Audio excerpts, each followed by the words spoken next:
Assalamualaikum warahmatullahi wabarakatuh. Perkenalkan, nama saya Yusnita Prilia Ramli dengan NIM 225790004 dari Prodi Perdagangan Internasional. Hari ini saya akan menjelaskan tentang kebijakan merkantilis dan implikasinya terhadap pertumbuhan ekonomi global serta distribusi kekayaan secara internasional. Yang pertama, kebijakan merkantilisme. Apa sih itu kebijakan merkantilisme? Kebijakan merkantilisme adalah pendekatan ekonomi yang menekankan pada ekspor yang kuat, pembatasan impor, dan akumulasi cadangan emas sebagai kunci untuk meningkatkan kekayaan nasional. Istilah merkantilisme berasal dari kata bahasa Inggris merchant yang berarti pedagang. Artinya, dalam paham teori merkantilisme, jika suatu negara ingin maju, maka harus melakukan perdagangan dengan negara lainnya. Akibatnya, kekayaan suatu negara dapat didapatkan dari surplus perdagangan luar negeri dalam bentuk emas atau perak.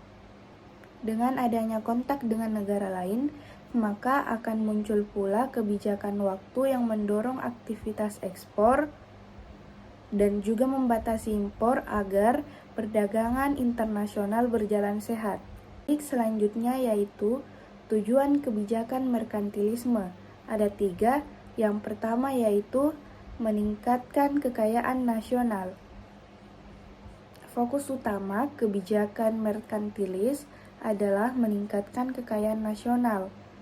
Ini dilakukan dengan mengoptimalkan perdagangan internasional, yaitu dengan meningkatkan ekspor barang dan jasa dan juga membatasi impor.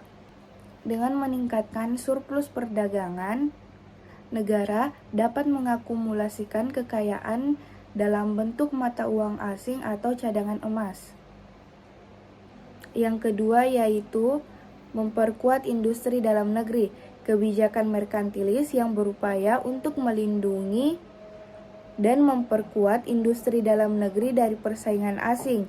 Ini dilakukan dengan berbagai cara seperti peningkatan tarif impor, kuota impor, atau regulasi yang membatasi akses impor barang ke pasar domestik. Dengan demikian, industri dalam negeri dapat berkembang lebih kuat dan memiliki keunggulan kompetitif. Yang ketiga yaitu meningkatkan lapangan kerja dengan melindungi industri dalam negeri dan mendorong pertumbuhan industri dalam negeri. Kebijakan merkantilis diharapkan dapat menciptakan lebih banyak lapangan kerja. Pertumbuhan industri akan membutuhkan lebih banyak tenaga kerja, baik dalam sektor manufaktur maupun sektor lainnya seperti logistik dan distribusi. Selanjutnya yaitu implikasi pada pertumbuhan ekonomi. Nah, implikasi pada pertumbuhan ekonomi ini dibagi menjadi 2, yaitu ada dampak positifnya dan dampak negatifnya. Yang pertama, mari kita bahas tentang dampak positif. Ketahanan ekonomi dalam negeri. Dengan memperkuat industri dalam negeri dan mengurangi ketergantungan pada impor, kebijakan merkantilis dapat meningkatkan ketahanan ekonomi dalam negeri terhadap fluktuasi ekonomi global. Ini karena negara mandiri secara ekonomi dan memiliki kontrol besar atas pasokan barang dan layanan kunci. Dampak negatifnya terbagi menjadi 2. Yang pertama, ketegangan perdagangan internasional. Kebijakan merkantilis seringkali menciptakan ketegangan dalam hubungan perdagangan internasional. Tindakan proteksionis seperti tarif impor yang tinggi dan pembatasan impor dapat memicu respon yang sama dari mitra perdagangan, menyebabkan konflik yang dapat merugikan kedua belah pihak. Peran perdagangan dapat menghambat aliran perdagangan internasional dan menghambat stabilitas ekonomi global secara keseluruhan. Selanjutnya yaitu implikasi pada distribusi kekayaan internasional dan ketidakpastian dan kestabilan. Yang pertama, kita membahas tentang implikasi pada distribusi kekayaan internasional, yaitu terbagi menjadi dampak positif dan negatifnya. Dampak positif dari peningkatan kekayaan nasional. Salah satu dampak positif dari kebijakan merkantilis adalah peningkatan kekayaan nasional suatu negara. Dengan meningkatkan ekspor, mengurangi impor, dan melindungi industri dalam negeri, kebijakan ini menghasilkan pendapatan tambahan dari perdagangan internasional yang akan berkontribusi pada peningkatan kekayaan nasional secara keseluruhan. Dampak negatifnya terbagi menjadi dua. Yang pertama yaitu memperdalam ketidaksetaraan kekayaan internasional. Kebijakan merkantilis cenderung memperdalam ketidaksetaraan kekayaan internasional antara negara maju dan berkembang. Negara-negara yang memiliki kebijakan proteksionis yang kuat dapat mendapatkan keuntungan ekonomi yang lebih besar daripada negara-negara yang kurang mampu bersaing, sehingga dapat memperburuk kesenjangan kekayaan internasional. Yang kedua yaitu meningkatkan ketegangan perdagangan. Tindakan proteksionis dalam kebijakan merkantilis seperti tarif impor yang tinggi atau pembatasan impor dapat memicu ketegangan perdagangan internasional. Yang kedua, kita membahas tentang dampak ketidakpastian dan kestabilan. Yang pertama, ketidakpastian di pasar global terbagi menjadi dua, yaitu perubahan kebijakan.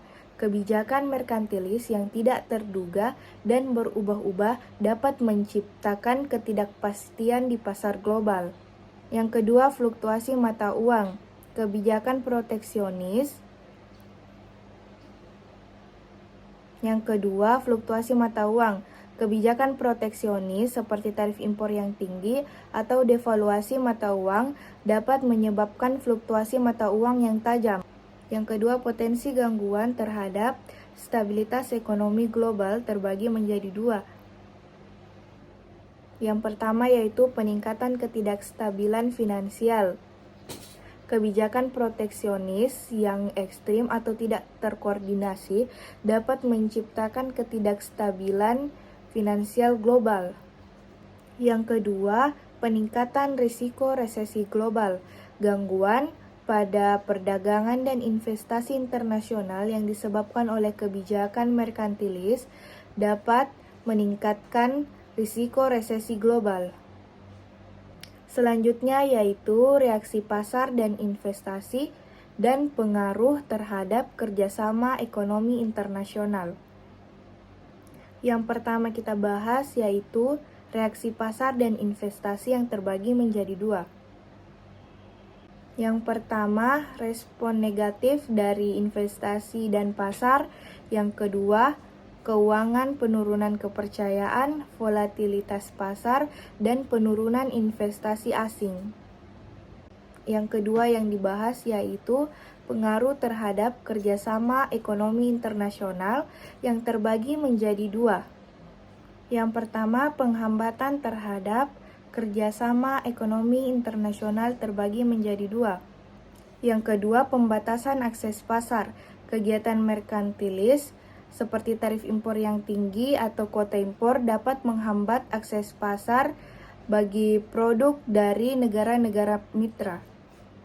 Selanjutnya, dampak terhadap pembentukan perjanjian perdagangan multilateral terbagi menjadi dua.